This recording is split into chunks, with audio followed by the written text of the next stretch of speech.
Hey guys, welcome back to my YouTube channel. Today I am going to start a new homeopathic remedy named as Kali Carbonicum. Okay, so without wasting the time, let's get started. Okay, तो common name से start करते हैं. Common name क्या है काली carbonicum का? Potassium carbonate. और इसके prover है डॉक्टर हैनिमैन और ये मिनरल किंगडम को बिलोंग करती है. सो इसका फॉर्मूला है K2CO3. ओके, कैली जो है इट स्टैंड्स फॉर कैलियम जो है वो स्टैंड्स फॉर किसके लिए? पोटेशियम के लिए. ठीक है, तो पोटेशियम कार्बोनेट इसका जो फॉर्मूला है. ओके, कैरेक्टरिस्टिक की बात करें कैली कार्ब की, तो ये जो पर्सन होते हैं इनमें सॉफ्ट पल्स बहुत ज़्यादा सॉफ्ट हमें देखने को मिलती है. और कोल्डनेस जो है ना वो ये बहुत ज़्यादा मार्क्ड है काली कार्बोनिकम में. ओके ओके और अर्ली मॉर्निंग एग्रवेशन ये इसका कैरेक्टरिस्टिक है. अगर मेंटल्स की बात करें तो जनरली इनमें डिप्रेशन हमें देखने को मिलेगा और कैरेक्टरिस्टिक स्टिचेस देखने को मिलेगा. यानी कि जो भी पेन हमें कैलिकार्ब में देखने को मिलेगा वो स्टिचिंग टाइप का पेन होगा. ओके, और पेन्स जो है शार्प कटिंग और जो पेन्स को है उसको अमेलियोरेशन मोशन से मिलता है. ओके, और बिल्कुल ही टॉलरेट नहीं कर पाएगा कोल्ड वेदर कालिकार्ब का पेशेंट. ठीक है, यानी कि एग्रवेशन रहेगा हमेशा उसको वेट वेदर से या कोल्ड वेदर से. ठीक है, बहुत ज़्यादा सेंसिटिव होता है एटमॉस्फेरिक चेंज से. ठीक है, क्लिनिकल्स की बात करें तो अस्थमा है, बैक एक है, catarrh, cough, cold, ear and eye affection, gastralgia, haemorrhage, hysteria, liver affection, pregnancy disorder, sciatica, lung affection, urinary troubles etcetera. बहुत सारे क्लिनिकल्स इसमें इंक्लूड होते हैं. ठीक है, स्फीयर ऑफ एक्शन की अगर बात करें तो ये रेस्पिरेटरी म्यूकस मेम्ब्रेन पर, डाइजेस्टिव ट्रैक्ट और ओवेरो यूट्राइन सिस्टम, हार्ट, लीवर और किडनी पर जो है इसका एक्शन हमें देखने को मिलता है. ठीक है, अब बात करें पैथोजेनेसिस की,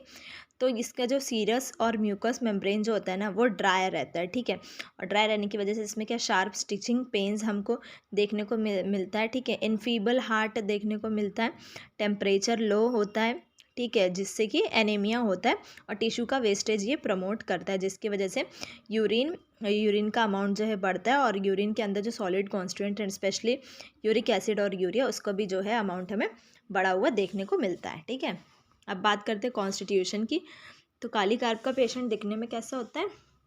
ये डार्क स्किन पीपल होते हैं और इनके हेयर भी जो है डार्क कलर के होते हैं बट लेग्स फाइबर्स होते हैं. और ये जो पेशेंट होते हैं काली कार्ब के ना ये इंक्लाइन होते हैं ओबेसिटी की, यानी कि इनमें टेंडेंसी होती है ओबीस होने की. ठीक है, और ये ओल्ड पीपल में ज़्यादा अच्छा काम करती है जो कि फ्लैशी है विथ ड्रॉप्सिकल कंडीशन, पैरेटिक टेंडेंसी, यानी कि उनके अंदर टेंडेंसी है ड्रॉप्सिकल कंडीशन की, जनरल एडेमा जिसको बोलते हैं. ठीक है, और पैरेटिक कंडीशन के, और अपर आईलिड्स में पफीनेस हमें देखने को मिलेगा. ये पेशेंट को अगर हम देखेंगे ऐसे कॉन्स्टिट्यूशनली तो पफीनेस हमें अपर आईलिड में देखने को मिलेगा. ठीक है, और अगर थर्मल की बात करें तो थर्मल रिलेशनशिप की बात करें तो चिली पेशेंट है, मियाजम इसका सोरा है और डायथिसिस ट्यूबरक्युलर डायथिसिस का पेशेंट है. ठीक है, मेंटल सिम्टम्स की अगर बात करें तो ये पेशेंट जो होता है ना ये बहुत ज़्यादा इरिटेबल होता है. इसके इरिटेबल इतना ज़्यादा होता है कि बहुत हाई डिग्री तक का ये पेशेंट जो इरिटेबल होता है. ठीक है, और डेस्पोंडेंट होता है, अल्टरनेटिंग मूड्स होते हैं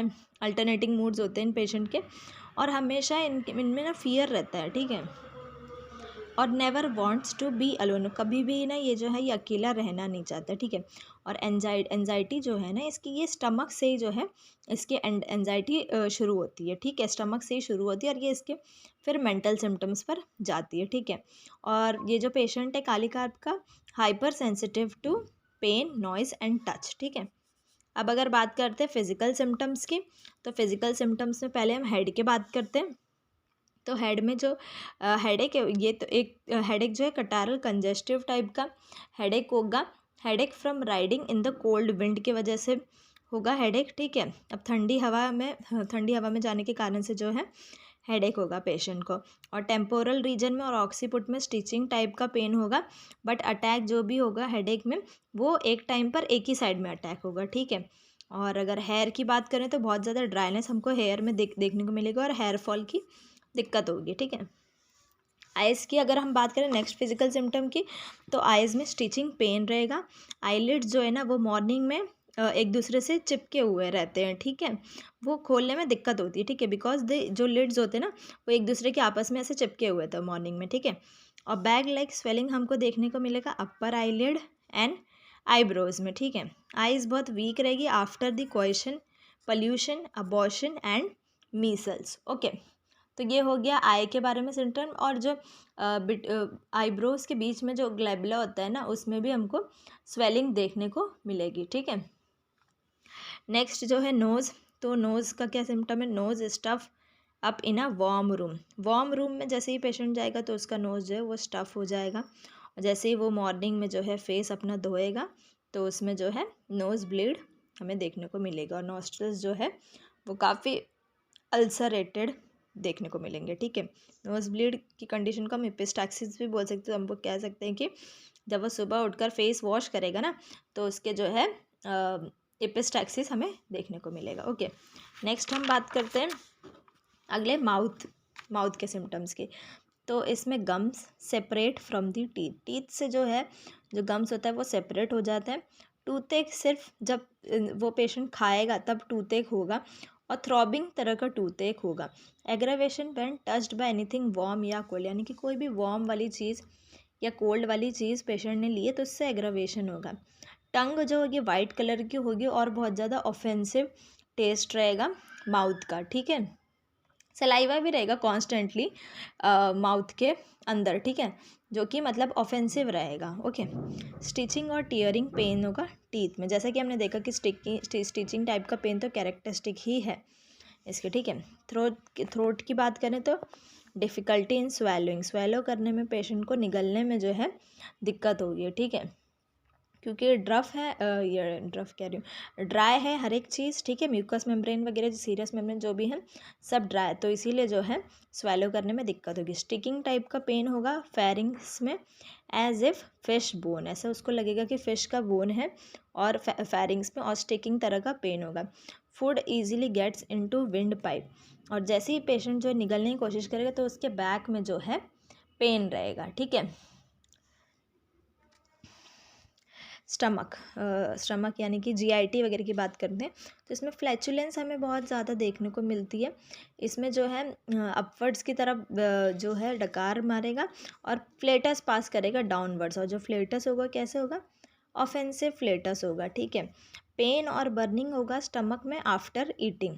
ठीक है, स्टमक डिस्टेंडेड होगा, फूला हुआ होगा, सेंसिटिव होगा, ऐसा लगेगा कि इतनी ज़्यादा फ्लैचुलेंसी होगी स्टमक में कि पेशेंट को ऐसा लगेगा कि बस्ट कर जाएगा। ठीक है, एवरीथिंग जो भी चीज़ें वो खा रही है या पी रहे हैं पेशेंट, वो जो गैस में कन्वर्ट हो जाता है। ये जो सिम्टम है ये आयोडिन डिम में भी हमको ये सिम्टम देखने को मिलता है। ठीक है, ओल्ड क्रॉनिक लीवर प्रॉब्लम हमें देखने को मिलेगा, जिसके साथ साथ लीवर में स्टिचेस होंगे और सोरनेस देखने को मिलेगा। जॉन्डिस और ड्रॉपसी की कंडीशन जो है हम लोग को देखने को मिलेगी। ठीक है, और एनजाइटी, जैसे कि पहले ही बताया मेंटल सिम्टम में कि एनजाइटी जो है वो स्टमक में फील होगी। ठीक है, और इसको मतलब सौर इरेक्टेशन जो होंगे वो भी सौर हो गया, और पेन इसका जो है ना वो लेफ्ट हाइपोकॉन्ड्रियम में पेन जाएगा थ्रू दी एब्डोमेन। ठीक है, अब अगर बात करें हम रिप्रोडक्टिव सिस्टम की। ठीक है, तो रिप्रोडक्टिव सिस्टम जो है,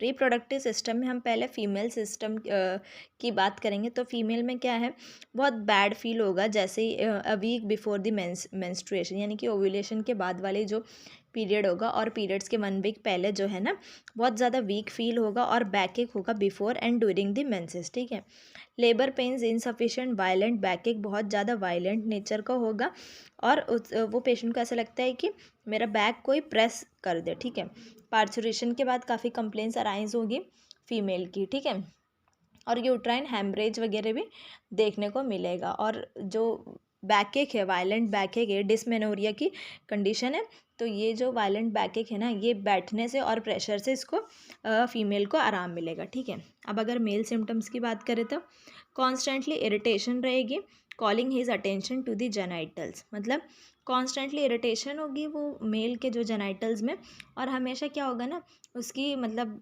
जो अटेंशन है वो हमेशा जेनाइटल्स पे रहेगी। ठीक है, बहुत ज़्यादा एमिशन हो जाता है सीमेन का, तो उसके साथ साथ जो है मेल्स में वीकनेस भी देखने को मिलेगी, और क्वेश्चन की वजह से मेल्स में कंप्लेंट्स भी अराइज हो सकते हैं। ठीक है, अब रेस्पिरेटरी सिस्टम की बात करते हैं।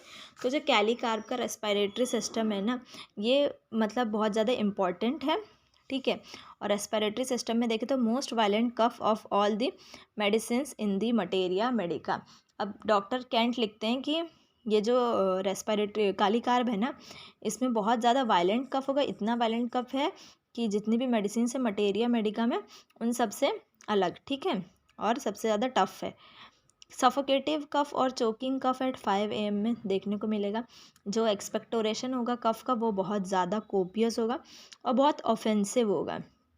कफ को अगर हम देखें तो ड्राई पैरोक्सिमल लूजेंस विस्किड म्यूकस या पस, जो कि स्वेलो करने की कंडीशन आएगी, ठीक है। स्पाज्मोडिक गैगिंग कफ होगा या वॉमिटिंग ऑफ इंजेस्टा। हार्ड वाइट और smoky masses fly from throat when coughing, मतलब जैसे ही पेशेंट खांसता है तो उसमें से जो भी हार्ड वाइट और स्मोकी मासेस निकलते हैं वो ऐसे एयर में ऐसे फ्लाई हो जाते हैं, ठीक है।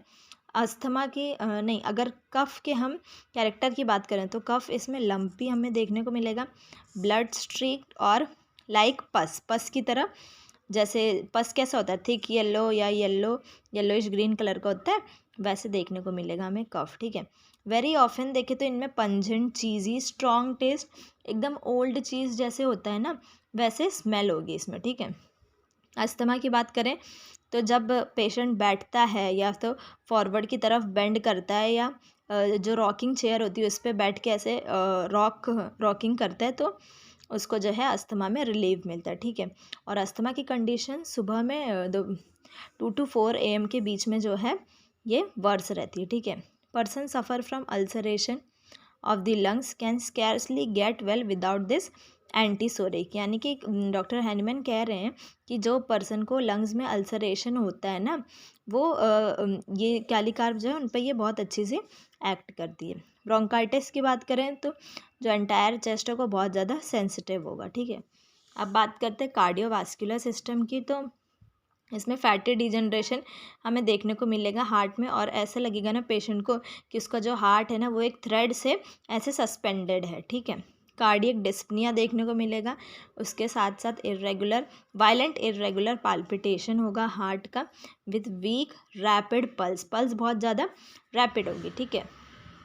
बैक एक की बात करें तो बैक एक के साथ साथ स्वेटिंग वीकनेस देखने को मिलेगा, और बैक एक आफ्टर एबॉर्शन देखने को मिलेगा, लेबर मेट्रोरेजिया, व्हेन ईटिंग के समय भी बैक एक होगा, वॉकिंग के समय भी होगा। ऐसे लगेगा वॉकिंग के समय बैक एक इतना होगा कि उसे लगेगा कि वो बस कुछ ना करे, बस नीचे जाके लेट जाए, ठीक है।